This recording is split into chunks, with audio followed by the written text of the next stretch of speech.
And by the way, I want to be very clear with all of my dear friends in the Central Time Zone that are just tuning in right now. We're not just talking about the Geneva Convention. Because when you talk about that, people go, oh, it's just pie in the sky. No, this is what we're talking about. We're talking about the Department of Defense Law of War Manual that specifically speaks in Section 5.9.4 about shipwrecked combatants and what you are not to do when they are taken out of the fight. This is not like something that's happening that lawyers are looking at in The Hague. This is the Pentagon's own rules. This is the military's own rules. When Pete Hegseth back in 2016 talked about that ethos, that ethos came from within the building. It came from within the services. It came from within the generals and the admirals, the military and the civilian leaders who determined that what happened, as reported by the Washington Post, was a war crime. It's the Pentagon's own rules. Which brings us to your new effort. So I listened to this. On one hand, a broken clock is right twice a day. They're right. This is a war crime. But I didn't hear Joe and Mrs. Scarborough talking about the war crimes of the U.S. writing checks for Israel to bomb hospitals in Gaza, to bomb refugee shelters in Gaza, to bomb markets in Gaza, to do double, triple, quadruple taps strikes in Gaza, to bomb and shoot at starving Gazans as they were trying to get food off of food trucks. I didn't hear a peep from them about those are war crimes. I don't know if they're in the manual, but international law, which America doesn't like to follow, those are war crimes. So just seems to me they always seem more upset about Vladimir Putin's war crimes against Ukrainians than the war crimes we're funding against Palestinians. And now they are so outraged, again, rightly so, about Pete Hegseth bombing defensive fishermen, who, by the way, are not narco-terrorists, whatever. But they've been complicit in this genocide, which is, by the way, even though there's a ceasefire, Israel is still killing Palestinians, which is why I guess we need the effort you guys are doing. Tell people what you're doing.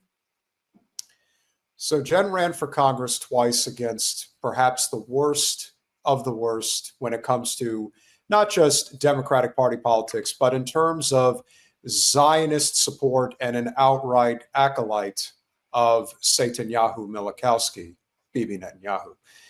Debbie Wasserman. Wait a minute. What's his name? So his real last name is Milikowski, and so okay. what we have called him is Satanyahu Milikowski, because Jen always gets on me for ever referring to him as Bibi or Netanyahu, because that's not his real name. Much like the state of Israel, everything about them is made up. Mr. Milikowski is not from Israel. He is actually from Poland, raised in Philadelphia, Pennsylvania, and claims to have rights to land that is indigenous to people who are a much darker shade of skin than he is. In fact, the number one place in the world for skin cancer is in Israel. That should not surprise anybody, considering it is a state that is not only genocidal, but had started as apartheid. So what are we doing?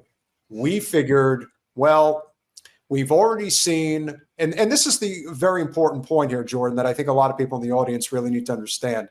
The focus, and this is playing into the hands of the corporate establishment, this idea that the only NGO out there that we need to worry about that is facilitating congressional candidates, for example, on behalf of the state of Israel is not just AIPAC. They are one of several.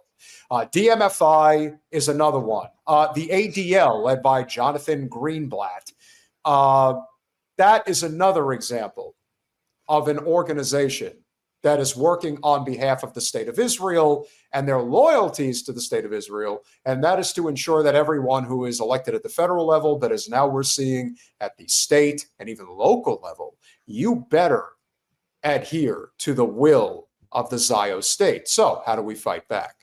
Well, we have started a super PAC that is called Revolutionary Change PAC.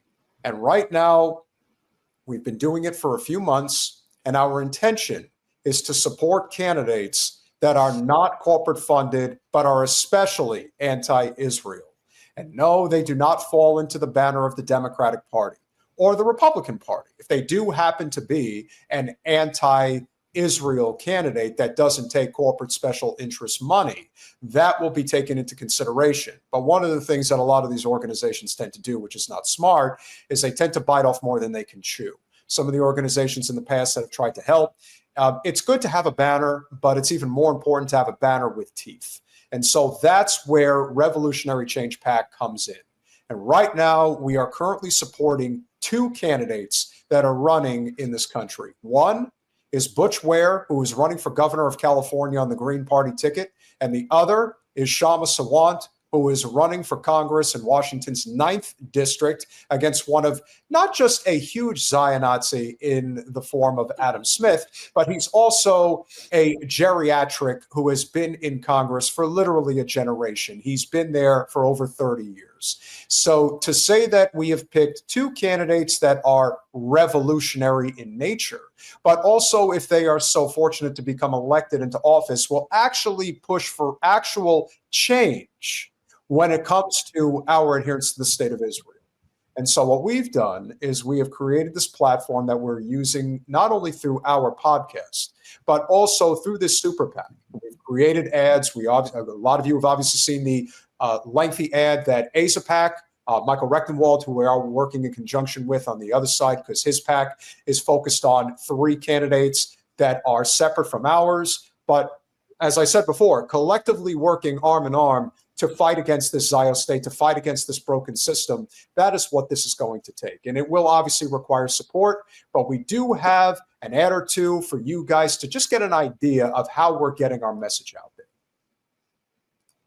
Let's play. The view of Palestinians is simple.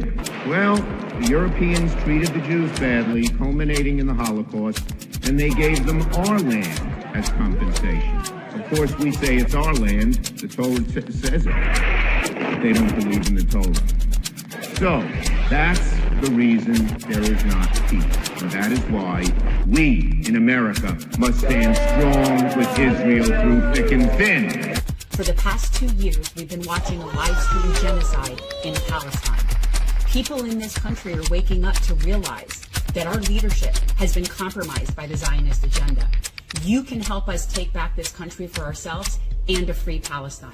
Donate to Revolutionary Change now.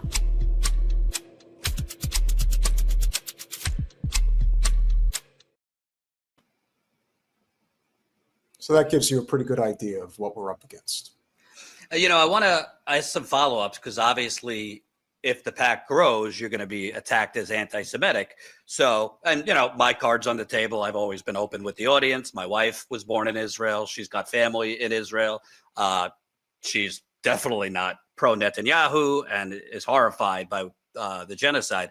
But just to stave off, you are not, this PAC, the point of it is not to be against the Israeli people. The point of it is to be against the Zionist movement and the violent Zionist movement that America is funding. So from what I can tell, and also, again, your partner, Jen, is Jewish, you are joining with a considerable amount of Jewish Americans in opposing not Judaism, but Zionism. I would definitely agree. I also believe that the state of Israel can no longer sustain itself, and it won't. It should be Palestine again. And I also believe that you're seeing the early stages of the collapse of the Zio state. There are many examples to point to, including at least 1/4 to 1/3 of the Israeli population that is trying to flee to places like Portugal. We know Argentina is going to welcome them with open arms. Talk about irony. Then, of course, you have Cyprus, which they are systematically taking over. We are seeing them getting banned from a whole bunch of parts of the world that they've tried invading, including Thailand. I think that this is going to become an even bigger problem. We all know that they are going to most likely take over Southeast Florida. That should not surprise anybody. It's already that way in the congressional district that Jen tried to represent. It's that way from Palm Beach down to Miami. So this should not come as any surprise as far as how that goes. But in terms of where do we go from here, it is pretty clear that if there was a unifying issue amongst the entire political spectrum, that this is it. This is an issue where just about anybody at this point is willing to lock arms. We are seeing organizations that have been at the forefront of the Israel cause, specifically organizations like Turning Point USA, obviously the Daily Wire, Ben Shapiro being one of the biggest spokespersons for the state of Israel. And then, of course, you have an organization like Stop Anti-Semitism, led by this Israeli woman that apparently had a lot to do with why James Lee got released from Breaking Points and also had his TikTok channel shut down. So it's going to get worse before it gets better. But just know that the arrow is pointing in our direction.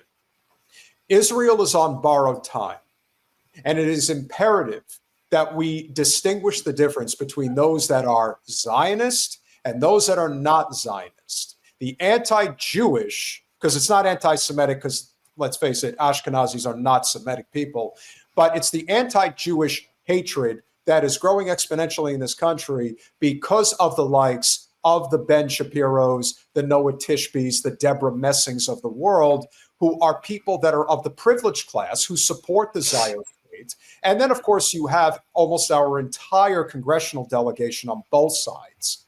And then, of course, you are now seeing at the local level, this is becoming an even bigger problem. However, once the veil has been removed and once you see it for what it really is, it's just a matter of time before you have enough staying power to overrun them. And so we are asking each and every one of you, if you would be so inclined, to at least check out Revolutionary PAC, and you can do that at revolutionarychangepac.org. So that's our website. So go check it out. If you like Butch Ware, if you like Shama Sawant, we cannot communicate with them anymore because we are a super PAC. However, we have had them as guests on our podcast multiple times. So you can look into our archives and just see some of the conversation that we've had. Again, we're not going to get it all at once. It's not going to happen overnight. However, can we knock down some of these dominoes and create real, fundamental, downright revolutionary change? I believe we can. And that is just a small taste of what we're working on. And I'll say, and I would encourage people, if you can, to support them. And again, it's not a super PAC in the, in the prism of what you would think of a super PAC, which are, just buying off politicians. This is a super PAC actually basically contributing only to politicians that don't take, tainted special interest money. But what I would say, putting my Jew card out there, although I'm not religious, I haven't willingly gone to temple probably in 20 years. I've gone for, weddings or things like that. But I will say this, to me, cards on the table. Again, my wife is Israeli. She has family in Israel. I know people in Israel. I personally believe in one state where both people have equal rights, Palestinians and Jews, not a Jewish state. Just like I don't think America should be a Christian state. I don't think any nation should be a religious state. But I also think if you are a Jew, whether you're religious or not, there's not a Jew in America that was not taught the horrors of the Holocaust. And unfortunately, I believe a lot of Israelis and Americans who are Zionistic have been brainwashed to the point that they don't realize that they are very much becoming like the German people in the 1930s and 40s by being complicit in genocide.